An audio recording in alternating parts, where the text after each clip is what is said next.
আগামী ডিসেম্বরে প্রথম সপ্তাহে জাতীয় সংসদ নির্বাচনের তারিখ ঘোষণা করা হবে। একই সঙ্গে 15 নভেম্বরের মধ্যে সব প্রস্তুতি শেষ করার নির্দেশনা দিয়েছেন প্রধান উপদেষ্টা ডক্টর মোহাম্মদ ইউনূস।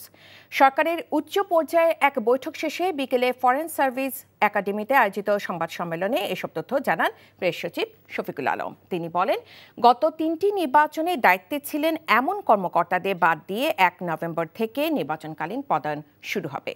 বিস্তারিত সেলিম মালিকের রিপোর্টে। জাতীয় নির্বাচনের প্রস্তুতি নিয়ে রাষ্ট্রীয় অতিথি ভবন যমুনায় বুধবার প্রধান উপদেষ্টা ডক্টর মোহাম্মদ ইউনূসের সভাপতিত্বে এক উচ্চ পর্যায়ের বৈঠক অনুষ্ঠিত হয়। এতে অংশ নেন স্বরাষ্ট্র, জাতীয় নিরাপত্তা ও সংস্কৃতি উপদেষ্টার পাশাপাশি নির্বাচন কমিশন সচিব, পুলিশ, বিজিবি ও র্যাবের মহাপরিচালক সহ বিভিন্ন বাহিনীর ঊর্ধ্বতন কর্মকর্তারা। বৈঠকে নানা নির্দেশনা জানাতে ফরেন সার্ভিস একাডেমিতে বিকেলে সংবাদ সম্মেলন করেন প্রেস সচিব। তিনি বলেন, আগামী মাসের মাঝামাঝি সময়ে শেষ হবে নির্বাচন প্রস্তুতি, আর নির্বাচন ঘোষণা আসতে পারে ডিসেম্বরের প্রথম সপ্তাহে। প্রিপারেশনগুলো খুব দ্রুত পসিবলি বাই 15 নভেম্বরের মধ্যে নেওয়ার জন্য বলা হয়েছে।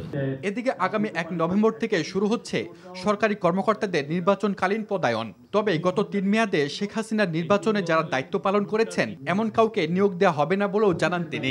গত 3টা ইলেকশনে ইনভলভ ছিলেন, সেখানে তারা রিটার্নিং অফিসার হন বা পোলিং অফিসার হন বা অ্যাসিস্ট্যান্ট রিটার্নিং অফিসার হন, কোনোভাবেই যেন গত 3টা ইলেকশনে এদের যদি মিনিমামও রোল থাকে তাহলে এটা যেন না হয়। এবং এই বিষয়ে আজকে ইলেকশন কমিশনের তরফ থেকেও জানানো হয় যে তারা এটা অলরেডি মেজার নিয়েছেন এবং এই বিষয়ে যারা কাজ করছেন যেগুলো এজেন্সিগুলো, তারাও এই বিষয়ে আজকে মিটিংকে অবহিত করেন।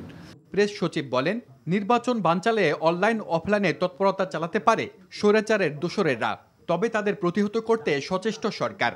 আর নির্বাচনকালীন নিরাপত্তায় নিয়োজিত থাকবেন সেনা ও নৌবাহিনীর 92,500 সদস্য। 92,500 মতো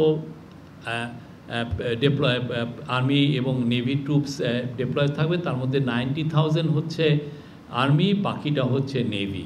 তারা ডিপ্লয়েড থাকবে। আর্মি পুরো বাংলাদেশের প্রত্যেকটা উপজেলায় তারা এক কোম্পানি করে তাদের ডিপ্লয়মেন্টটা থাকবে। গণমাধ্যমে স্বৈরাচার শেখ হাসিনার সাক্ষাৎকারের বিষয়ে তিনি বলেন, এ বিষয়ে সিদ্ধান্ত দেবে আন্তর্জাতিক অপরাধ ট্রাইব্যুনাল। ইউএনের রিপোর্টেও এটা ইস্টাবলিশ যে এই 21শ শতাব্দীতে ওনার চেয়ে বড় তো খুনি বা হিউম্যান রাইটস ভায়োলেশন এরকম ভয়ানকভাবে কেউ করেন নাই। সেলিম মালিক, এনটিভি নিউজ, ঢাকা। বান্ডেল থাকলে প্রতি সেনমানিতে টাকা বাঁচবে। বিকাশ সেনমানি বান্ডেল কিনে জিতুন প্রতি লেনদেনে।